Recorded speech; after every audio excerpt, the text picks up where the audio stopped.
I've heard that you're actually been thinking of getting a second job. Is that right? A third job, actually, at the moment. Right. So I've, since the interest rates started going through the roof, I've rented out my house over December and January, and I house sat for friends. I rented my house out over the Grand Prix just to get a bit of extra, it's taxable revenue.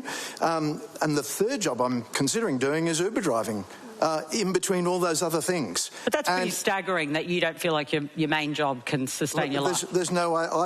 In terms of mortgage affordability, I cannot afford the repayments on my home of 24 years. Maybe I can just speak a little bit about the wages issue that you raised and then talk about some of the things that the government's done, not to fix every problem that you've raised there, because I wouldn't pretend that I can do that, but just to relieve some of that pressure. We have had a long period in our country of really flat wages growth. Now, the Coalition were in government for a decade and said this is, they called it a deliberate design feature of their economy. My party has a fundamentally different view. We believe that people should get paid properly for the work that they do. And while it has been really difficult, we've just had 5 quarters of positive wages growth, so we're starting to see that moving again. That's not an accident. It's happened because our government's done some really big things on this front.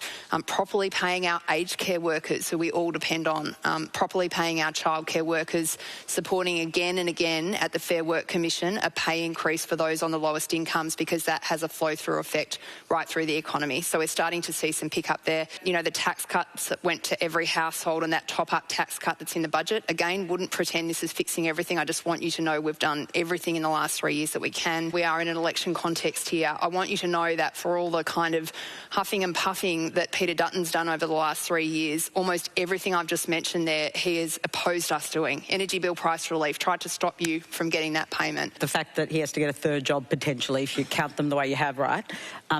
Even if the Coalition were to be elected, you can't resolve that, can you? How would Steve's life be better under a Coalition government? Well, firstly, since the election of the government, we've seen $425 billion of additional spending, which most economists would say has kept inflation higher for longer and kept your mortgage interest rates therefore higher for longer. Whilst other countries have seen their mortgages come down over the last 18 months, ours stayed stubbornly high because of it. Now, what have we announced this election? Firstly, day one, if we're elected, we will reduce the fuel tax by 25 cents a litre, $14 every time you fill up your tank.